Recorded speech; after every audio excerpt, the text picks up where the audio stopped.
क्या बोलना अब मुझे तुम ही बताओ, क्या बोलना अब मुझे तुम ही बताओ।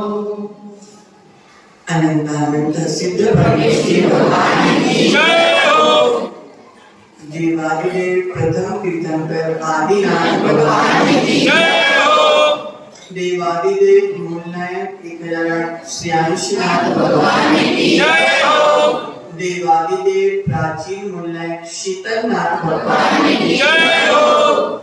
24 तीर्थंकर भगवान की जय हो। आचार्य भगवंत श्री मानतुंग स्वामी की जय हो। आचार्य भगवंत गुरुवर विराट सागर जी महाराज की जय हो। आचार्य भगवंत गुरुवर विशुद्ध सागर जी महाराज की जय हो। मम दीक्षा गुरुवर आचार्य भगवंत विभो सागर जी महाराज की जय हो। अहिंसामय जैन धर्म की जय हो। पूज्य शांग दिलवाणी माता की जय हो। देवानुदेव श्री शीशावली महाराज की जय हो। देव श्री संसावली महाराज की जय हो। नमो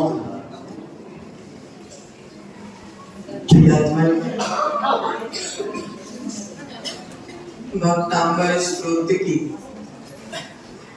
भक्ति और भावना पूर्वक आराधना करते करते 8 काव्यों के रहस्य को हमने समझा और आज हम पुनः भक्तांबर के 9वें काव्य में प्रवेश पाएंगे एवं 9वें काव्य के रहस्य को जानने का प्रयास करें। पहले उच्चारण करेंगे।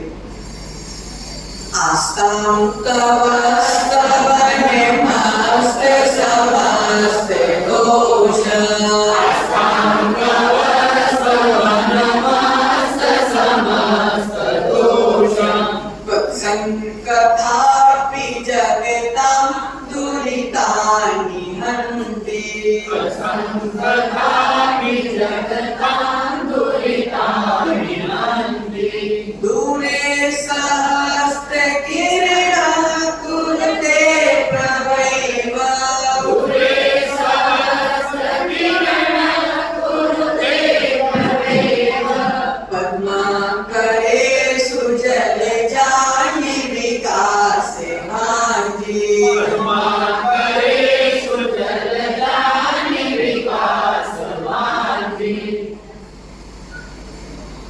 प्रियात्मन आचार्य परमेष्ठी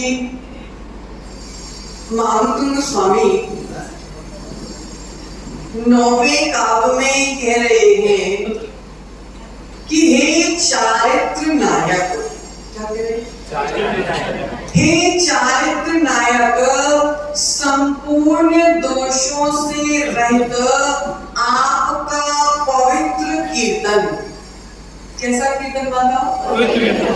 कैसा कीर्तन? समस्त दोषों से रहित पवित्र कीर्तन, समस्त दोषों से रहित आपका पवित्र कीर्तन बहुत दूर की बात है।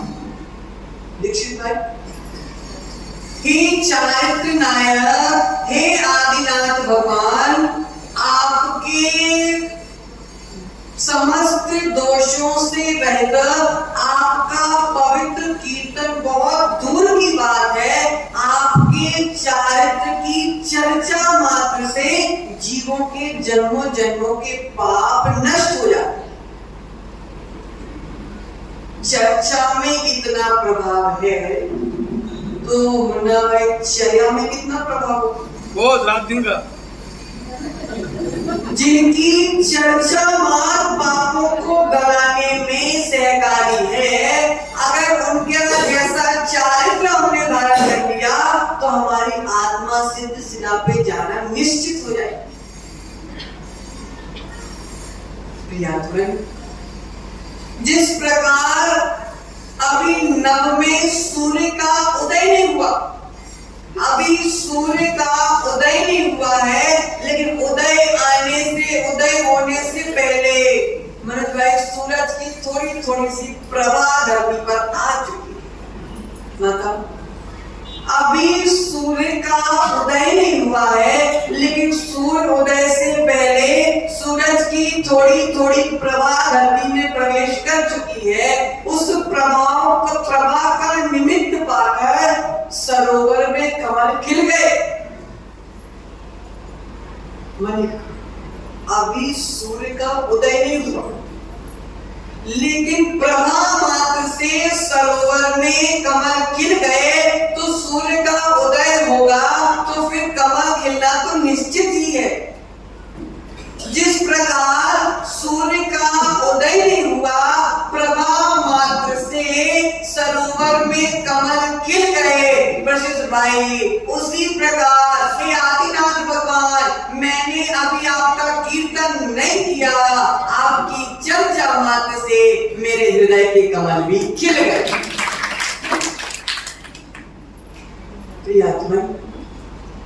भक्तांबर स्तोत्र की अमर धारा, कैसी धारा अक्षय भाई? भक्तांबर स्तोत्र की अक्षय धारा एक बार अब तुम्हारे यहाँ बह चुकी है, अब अमरता को प्राप्त हो गई। आज भगवंत कह रहे हैं, चित्त को उज्जवल करने वाला, चित्त को शीतलता प्रदान करने वाला, चित्त को निर्मल करने वाला, पापों का प्रक्षालन करने वाला, कषाय वासनाओं का प्रक्षालन करने वाला भक्तांबर स्तोत्र एक अमर स्तोत्र है। ज्ञान और वैराग को कूट कूट कर भर रहा है प्रसिद्ध भाई। सावधान हो के आना प्रवचन में, गड़बड़ ना हो जाए। सावधान हो के आना प्रवचन में, गड़बड़ ना हो जाए, क्योंकि भक्तांबर स्तोत्र तुम्हारे भीतर वैराग भरने का प्रयास करता है। ज्यादा भर गया तो अगली बार से अशोक भाई बोर्ड में लिख देंगे, चातुर्मास में महाराज के पास कोई मत आना, महाराज भगाकर ले जाते हैं। तो आचार्य भगवंत कह रहे हैं कि भक्तांबर स्तोत्र वैराग वर्धक स्तोत्र है। यह मानतुंग स्वामी के वैराग के माध्यम से जो आदिनाथ भगवान की अटूट भक्ति हुई है, वह भक्ति के माध्यम से हमारे भीतर वैराग के बीज डाल रहे हैं। बीज डालोगे तो बड़े होंगे कि नहीं होंगे? दीक्षित भाई, बीज डालोगे तो बड़े होंगे कि नहीं होंगे? उसी प्रकार अभी हम वैराग के बीज डाल रहे हैं। बार बार साधु आएंगे, बार बार पानी डालेंगे। मुन्ना भाई सावधान, हमने तुम्हारे हृदय में बीज डाल दिया। अब हमारे बाद कोई भी साधु आएगा तो बीज नहीं, हम पानी डालेंगे। और बीज में पानी डालेगा तो क्या होगा? बीज में पानी डालेगा तो बीज का वृक्ष बनेगा, और बीज का वृक्ष बनेगा तो सारे कांदू कॉलोनी वाले को छाया देगा कि देगा? उसी प्रकार हम वैराग का बीज डाल रहे हैं। हमने जिनवानी तुम्हारे भीतर वैराग का बीज डाल रहे हैं। साधु आएंगे पानी देके, वह वृक्ष बीज बड़ा होकर निर्ग्रंथ वृक्ष बनेगा, और निर्ग्रंथ वृक्ष से सारे जिन शासन को छाओगे। वृक्ष बनेगा, निर्ग्रंथ वृक्ष बनेगा। ग्रंथ वाला नहीं, सफेद कपड़ों वाला वृक्ष नहीं, निर्ग्रंथ वस्त्र। कैसा? निर्ग्रंथ वृक्ष। आज भगवंत कह रहे हैं, आपके प्रभाव से ये भक्तांबर स्तोत्र की रचना। कल हमने जाना था किसके प्रभाव से रचना हुई? आदिनाथ भगवान के प्रभाव से मानतुंग स्वामी द्वारा भक्तांबर की रचना हुई। सारा भार सौंप दिया आदिनाथ भगवान के ऊपर। आचार्य भगवंत मानतुंग स्वामी कह रहे हैं कि पुद्गल का प्रभाव भी पुद्गल पर पड़ता है।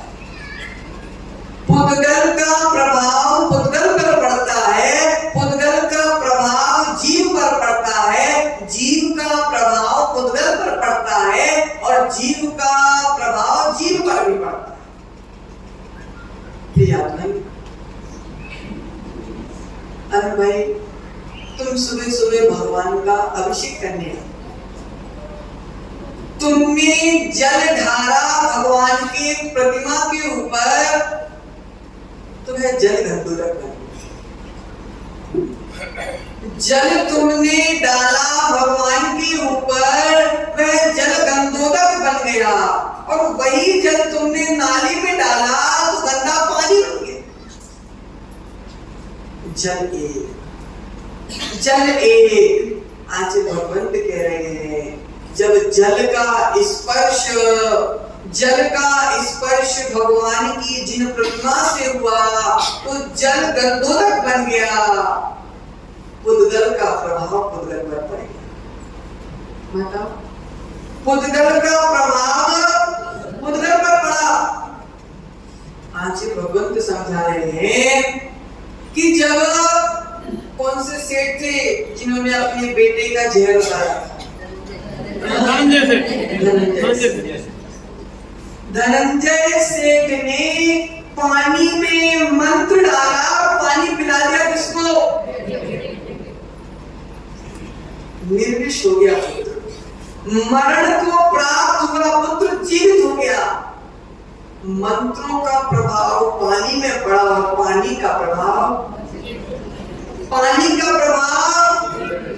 पुद्गल का प्रभाव जीव पर पड़ गया। पुद्गल का प्रभाव जीव पर पड़ गया। आज भगवंत कह रहे हैं, जीव का अजीव का प्रभाव भी अजीव पर पड़ता है। प्रसिद्ध भाई, घड़ी बंद हो गई, सेट डाल दिया, घड़ी चालू हो गई। अजीव का प्रभाव भी अजीव पर पड़ा। अजीव का प्रभाव भी अजीव पर पड़ा कि नहीं पड़ा? उसी प्रभाव को थोड़ा सा विस्तार करते, कल जैसा विस्तार नहीं करेंगे, थोड़ा सा विस्तार करते हैं। तो अपन ने आज जाना कि कैसे जीव पुद्गल का प्रभाव जीव पर पड़ता है, कैसे जीव का प्रभाव जीव पर पड़ता है, कैसे पुद्गल का प्रभाव पुद्गल पर पड़ता है, और कैसे अजीव का प्रभाव अजीव पर पड़ता है। कल हमने 16 प्रकार के प्रभाव जाने थे। द्रव्य क्षेत्र काल भाव का प्रभाव द्रव्य क्षेत्र काल भाव पर कैसे पड़ता है। लेकिन आज थोड़ी चर्चा अलग है। आज भगवान का नया विषय कह रहे हैं कि सर्वप्रथम मेरा प्रभाव मेरे ऊपर पड़ता है, दूसरे के ऊपर बाद में पड़ता है। विषय समझ, मेरा प्रभाव मेरे ऊपर पहले पड़ता है, दूसरे के ऊपर बाद में पड़ता है। बाहर का प्रभाव मेरे ऊपर बाद में पड़ता है, मेरा प्रभाव मेरे ऊपर पहले पड़ता है। दूध में शक्कर मिला दी, प्रभाव कुछ और। उसी दूध में घी मिला दिया, प्रभाव कुछ और है। उसी दूध में माता दूध ने नींबू निचोड़ दिया, प्रभाव कुछ और है। विषय समझ में आ रहा है? पक्का? तुमने दूध में शक्कर डाली, प्रभाव अलग हुआ। दूध में घी डाला, प्रभाव अलग हुआ। दूध में तुमने नींबू निचोड़ दिया, प्रभाव अलग हुआ। पुद्गल का भी पुद्गल पर प्रभाव पड़ता है। पुद्गल का पुद्गल पर प्रभाव पड़ा, तभी रासायनिक क्रिया हो गई, और वह रासायनिक क्रिया हो गई जिससे प्रभाव अलग अलग पड़ा। आज भगवत कल हमने ये एग्जांपल दिया था कि आज भगवान महावीर स्वामी बैठे हुए हैं और उनके सामने एक ही घाट में गाय और शेर एक साथ पानी पी रहे हैं। भगवान महावीर स्वामी के आत्मा के जो परिणाम है, जो भगवान महावीर के भीतर के जो परिणाम चल रहे हैं, अक्षय भाई उस परिणामों के कारण वह पूरा क्षेत्र विशुद्धि से भर गया। वह पूरा क्षेत्र विशुद्धि से भर गया, और उस विशुद्धि के क्षेत्र में जो जो प्रवेश करता है वह विशुद्ध होता है। क्रूर शेर भी वात्सल्यमय हो गया। तो देखो, भगवान महावीर का प्रभाव अर्थात जीव का प्रभाव उस क्षेत्र पर भी पड़ गया। आज जीव का प्रभाव शेर जैसे जीव पर भी पड़ गया। क्षेत्र पर भी प्रभाव पड़ गया, जीव पर भी प्रभाव पड़ गया, और जो जो उस विशुद्ध एरिया में जा रहा है उनके परिणाम भी विशुद्ध हो रहे हैं। एक आत्मा दूसरी आत्मा को प्रभावित कर रही है। भगवान महावीर की आत्मा ने क्रूर शेर की आत्मा को भी प्रभावित कर दिया। अजीव का प्रभाव भी जीव द्रव्य पर पड़ता है। अब क्या जाना अभी अपन ने कि एक आत्मा ने दूसरी आत्मा को प्रभावित किया। अब अपन जानते हैं कि अजीव भी जीव को प्रभावित करता है। संजय भाई, तुमने किसी अशुद्धि वाली महिला का हाथ का भोजन किया, और अक्षय भाई तुमने किसी शुद्धि वाली महिला के हाथ का भोजन किया, दोनों के विचारों में अंतर आएगा कि नहीं आएगा? संजय भाई, आपके भाव विकृत होंगे, अक्षय भाई आपके भाव विशुद्ध होंगे। भोजन जीव है कि अजीव है? बोलो, भोजन जीव है कि अजीव है? अजीव है। तो अजीव का प्रभाव भी जीव पर पड़ता है। आया समझ में? अजीव का प्रभाव भी जीव पर पड़ता है। आचार्य भगवंत समझा रहे हैं कि भोजन तो अजीब था, लेकिन जीव ने ग्रहण किया, और जैसा भोजन था अब अजीव का प्रभाव जीव पर पड़ेगा। प्रभाव को समझें कि मुझ पर किसका प्रभाव पड़ रहा है। माताओं, आज का मूल मंत्र है कि हमको समझना है, चिंतन करना है कि मेरे ऊपर किसका प्रभाव पड़ रहा है, अर्थात मैं किससे प्रभावित हूं। आचार्य भगवंत बड़े ध्यान से समझा रहे हैं कि प्रभाव ही प्रभावना है। क्या बताओ? प्रभाव ही प्रभावना है। जैसा जिससे तुम प्रभावित होगे वैसी प्रभावना तुम्हारी हो जाएगी। अगर तुम किसी कसाई से प्रभावित हो तो तुम्हारी प्रभावना उसी की तरह होगी, और अगर तुम किसी जैन मुनि से प्रभावित हो तो तुम्हारी प्रभावना उसी तरह से होगी। पावन भावना, प्रकृष्ट भावना, पावन पवित्र भावना ही प्रभावना। क्या बता रहे प्रभावना की परिभाषा? पावन पवित्र भावना ही प्रभावना है। प्रियात्मन, सोने को तपाने के लिए बताओ 16 ताव में तपाया जाता है। कितने ताव में? 16 ताव में सोना को तपाया जाता है। बहुत अच्छा विषय। अगर किसी सोने को 4 ताव में पता लिया तो अभी 4 ताव में तपने के बाद सोना 4 ताव तक का शुद्ध हुआ कि नहीं हुआ? बताओ। 16 ताव में सोना पूर्णतः शुद्ध होता है। अगर तुमने सोने को 4 ताव तक तपाया तो सोना 4 ताव तक शुद्ध हो गया। एक एक ताव की कीमत है मुन्ना भाई। एक एक ताव का अपनी अपनी जगह पे बड़ा रोल है। आचार्य भगवंत कह रहे हैं जिस प्रकार एक एक ताव से सोना शुद्ध होता है मुन्ना भाई, उसी प्रकार छोटे छोटे नियम व्रतों के माध्यम से आत्मा शुद्ध होती है। छोटे छोटे नियम, छोटे छोटे व्रतों के माध्यम से आत्मा शुद्ध होती है। मान लो मुन्ना भाई तुम प्रतिमाधारी बन गए, और मान लो उसी समय तुम्हारा आयु कर्म खत्म हो गया, तो क्या तुम पूर्णतः अशुद्ध अवस्था में जाओगे क्या? जितना तुम्हारा वक्त था उतने तक तो तुम शुद्ध हो, अगले जन्म में उसके आगे की शुद्धि करना। वही यहाँ पे समझा रहे हैं कि जितना जितना सोना तपता जाएगा उतनी उतनी गंदगी उससे बाहर होती जाएगी। आत्मा जितनी जितनी तपती जाएगी आत्मा की भी उतनी उतनी गंदगी बाहर होती। एक छोटा सा नियम, एक छोटा सा नियम। सियार की कहानी सुनी? रात्रि में पानी का भी रात्रि हुई नहीं, लेकिन रात्रि उसको महसूस हो रही थी जब भी वो नीचे उतरता था। देखो, एक छोटे से नियम ने शहर का संचार कर दिया कि नहीं किया।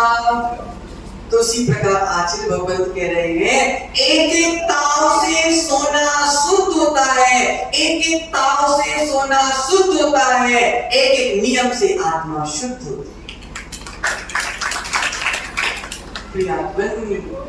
चेतना को प्रभावित करने के लिए कहीं दूसरी जगह नहीं जाना, अपनी चेतना के पास ही जाना।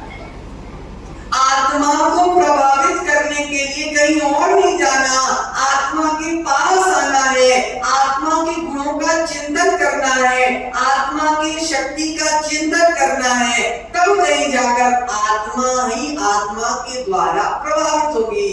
अरे भाई, जिसने अपनी आत्मा को प्रभावित कर लिया, दुनिया उससे अपने आप प्रभावित हो जाए। प्रभावना करनी नहीं पड़ती। एक बार अपनी आत्मा को प्रभावित कर लिया तो दुनिया वाले अपने आप तुम्हारे पीछे पीछे घूमेंगे। मुन्ना भाई समझो, दुनिया के पीछे पीछे घूमते घूमते अनंत काल निकल गए। अब दुनिया को अपने पीछे नहीं घुमाना, क्या घुमाना है तो चिंतन करना। चर्चा चल रही थी शुद्धि, आत्मा शुद्ध रत्नत्रय के माध्यम से कोई अपने आप को प्रभावित कर लेता है, किसी घर के माध्यम से कि भाई उसका घर अच्छा बना, मुझे ऐसे घर बना। उसने अपने बच्चे की शादी में प्रसिद्ध भाई ऐसा ऐसा किया था, अब मेरे घर की शादी में मुझे उससे भी अच्छा करना। ऐसा चिंतन करते भी नहीं करते। लेकिन आचार्य कह रहे हैं, जितना समय तुम दूसरे से प्रभावित होने में लगे हो, अगर उतना ही समय तुम स्वयं से प्रभावित करने में लगोगे तो एक ताव और पड़ जाएगा और तुम शुद्ध होते जाओगे। रत्नत्रय के माध्यम से स्वयं को प्रभावित करना है। किसके माध्यम से बच्चों? रत्नत्रय के माध्यम से। अगर हमने अपने आप को रत्नत्रय के माध्यम से प्रभावित कर लिया, दुनिया तो अपने आप हमसे प्रभावित हो जाएगी। प्रियात्मन, सोना को शुद्ध करना सीखा, सोने को हमने शुद्ध करना सीखा, लेकिन अभी तक हमने आत्मा को शुद्ध करना नहीं सीखा। आत्मा की शुद्धि किससे होगी? रत्नत्रय से। रत्न सोने को आग में तपाया जाता है तो सोना शुद्ध होता है। जब रत्नत्रय की आग में आत्मा को तपाया जाता है तब जाकर आत्मा शुद्ध होती है। समझ में आ रहा क्या? पूछ लिया हमने, जो कि ऐसे प्रवचन होते हैं अच्छा भाई, तो आंखों को झपकी आती है। अब मैं भी क्या करूं, जिनवाणी में जो लिखा है बोलना पड़ता। अब भैया नींद आए या उत्साह आए, सुनना तो पड़ेगा। 4 महीने को तो बांध लिया है, अब हाथी को बांधा है, अक्षय भाई को बांधना तो पड़ेगा। तो आचार्य भगवंत कह रहे हैं, जो बीज हमने धरती पर लगाया है, उस बीज के माध्यम से जो वृक्ष तैयार होगा, उस बीज का प्रभाव मुन्ना भाई बगल वाले वृक्ष पर पड़े ना पड़े, उस वृक्ष पे तो पड़ेगा ही पड़ेगा। उसी प्रकार मेरे भीतर का रत्नत्रय मेरे बगल वाले पड़ोसी को प्रभावित करे ना करे, मुझको तो प्रभावित।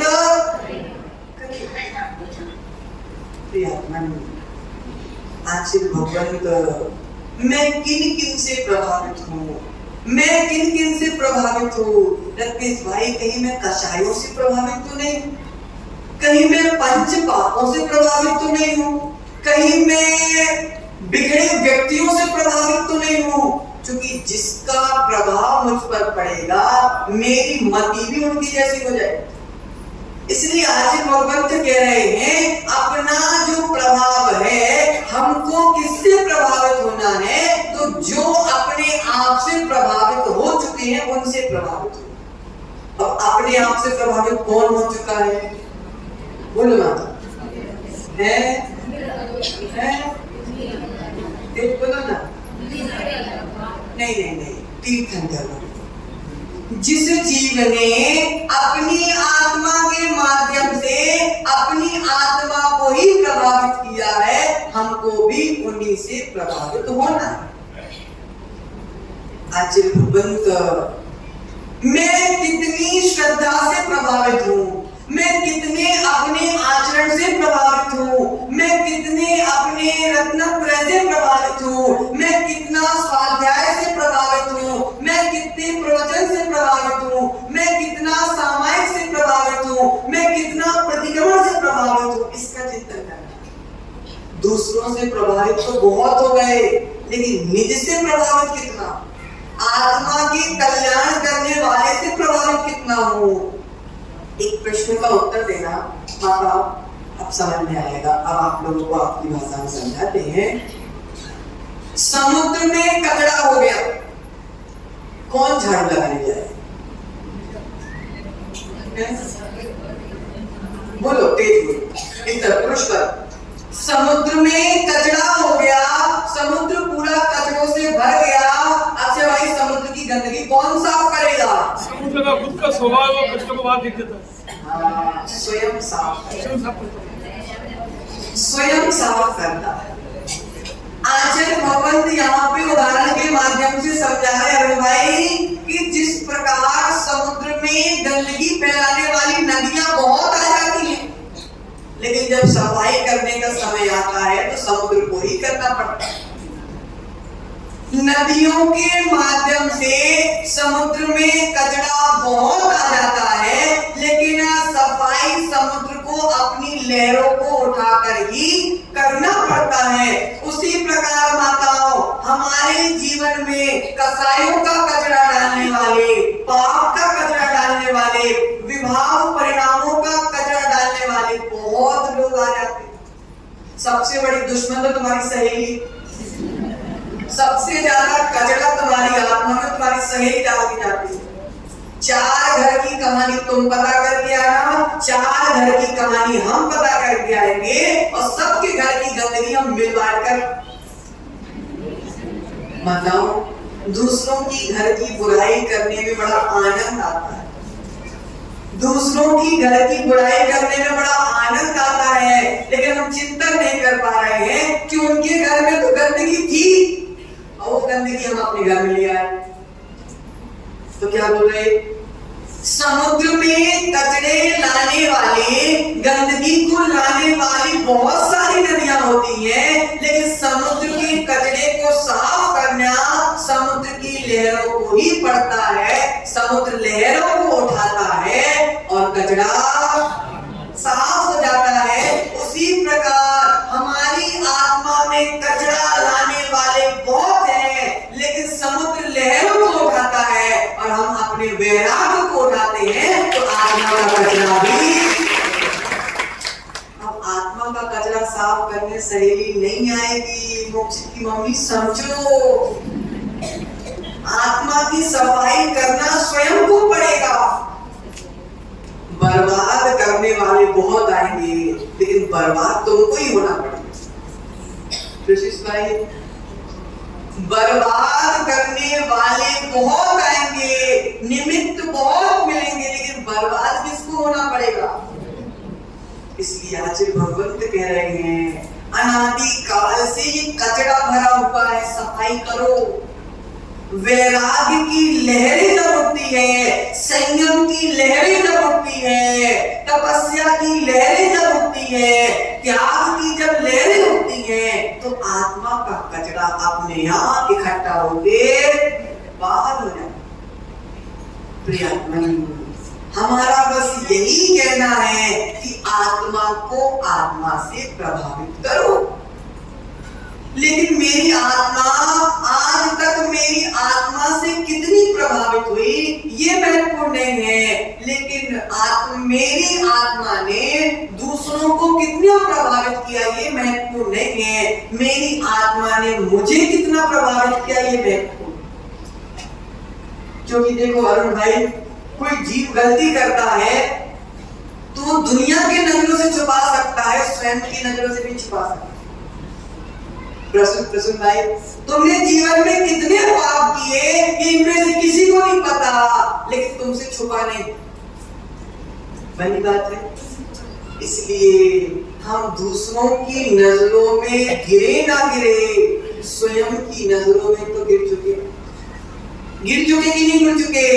आचार्य कह रहे हैं जो स्वयं की नजरों में गिर गया वही गिर गया, और जो स्वयं की नजरों में उठ गया वह दुनिया से उठकर सिद्धालय में पहुंच जाता है।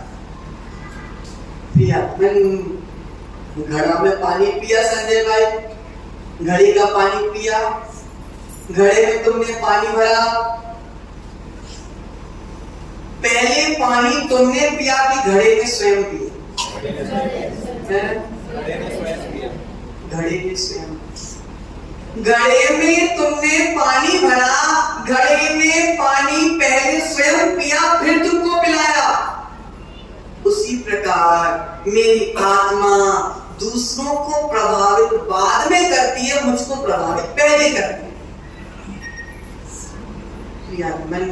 जिस प्रकार पानी का प्रभाव घड़े पर पहले पड़ता है, मुझ पर बाद में पड़ता है, उसी प्रकार मेरी आत्मा के कुटिल परिणामों का असर पहले मेरी आत्मा में पड़ता है, फिर दूसरे पर पड़ता है। जल को शीतल करने के लिए कुछ नहीं चाहिए माता, जल को ठंडा करने के लिए कुछ नहीं चाहिए, जल अपने आप ठंडा हो जाता है। क्यों? उसका स्वभाव ही शीतलता है। देखो अच्छा एक बात ध्यान से समझो। बताओ, गर्म पानी को तुमने रख दिया, फिर क्या करना पड़ता उसको ठंडे करने के लिए? कुछ नहीं करना पड़ता, अपने आप ठंडा हो जाता है, क्योंकि उसका स्वभाव ही। लेकिन ठंडे पानी को गर्म करने के लिए क्या करना पड़ता है? अग्नि का संपर्क देना पड़ता, अग्नि का संपर्क देना पड़ता है। लेकिन ठंडे करने के लिए कुछ नहीं करता, पानी अपने आप ठंडा हो जाता। बताओ, आचार्य भगवत यही समझा रहे हैं कि स्वभाव को प्रकट करने के लिए कुछ नहीं करना पड़ता, विभाव को प्रकट करने के लिए पर का संसर्ग चाहिए। पानी का स्वभाव कैसा है? शीतल। और जो गर्माहट जो पानी का विभाव है, तो पानी को गर्म करने के लिए अर्थात स्वभाव से विपरीत करने के लिए अग्नि का संपर्क चाहिए। उसी प्रकार आत्मा को बर्बाद करने के लिए, विपरीत करने के लिए पर का संसर्ग चाहिए। लेकिन जब स्वयं को स्वयं का संसर्ग मिल जाता है तो आत्मा अपने स्वभाव में अपने आप ठहर जाती है। समझ में आया? कितनों को समझ में आया है? नहीं आया? कोई बात नहीं। अच्छे भाई, समझ में नहीं आया फिर भी शांति से सुन, एक बार ताली बजाइए। प्रियात्मन, आचार्य भगवंत समझा रहे हैं कि अशुद्ध करने के लिए पर का संसर्ग चाहिए। अपनी आत्मा को अशुद्ध करने के लिए बीवी भी चाहिए, बच्चे भी चाहिए, मकान भी चाहिए, और क्या क्या चाहिए? गाड़ी भी चाहिए, बंगला भी चाहिए। लेकिन शुद्ध करने के लिए मात्र आत्मा को आत्मा के शुद्ध भावों की ही आवश्यकता है, दूसरों की आवश्यकता नहीं है।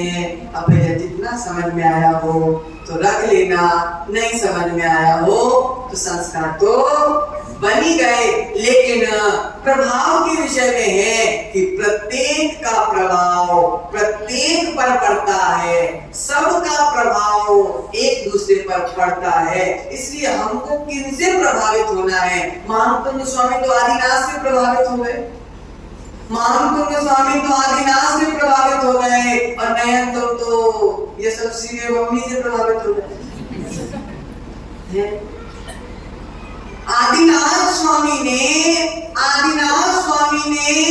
प्रभाव छोड़ा कि नहीं छोड़ा? महाकुंज स्वामी आदिनाथ भगवान से प्रभावित हो गए और हम जोरू से प्रभावित हो गए।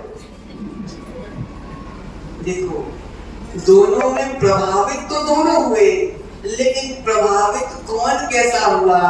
एक ने मानकुंड स्वामी ने ऐसी महान रचना कर दी और हम अंगूठा छाप के अंगूठा छाप रहे। इसलिए आचार्य कह रहे हमको प्रभावित किससे होना है, हम किससे प्रभावित हो रहे हैं पहले निर्णय करो। कहीं मैं अन्य से प्रभावित तो नहीं हो रहा जिससे मेरा ही नुकसान हो रहा। आचार्य भगवंत कह रहे हैं हे चारित्रवान, हे चारित्र नायक, संपूर्ण दोषों से रहित आपका स्तवन, आपकी संस्कृति, आपका कीर्तन तो बहुत दूर की बात है, आपकी चर्चा मात्र से मेरे जीवन का एवं भव्य जीवों के हृदय कमल खिल जाते हैं। उसी प्रकार अगर आपका कीर्तन होगा तो खिलना ही खिलना है। जैसे सूर्य की उदय होने से पहले उसकी प्रभा के माध्यम से ही सरोवर में कमल खिल जाते हैं, उसी प्रकार आदिनाथ भगवान आपकी चर्चा मात्र से भव जीवों के हृदय भी खिल जाते हैं। जय श्री स्वामी की जय।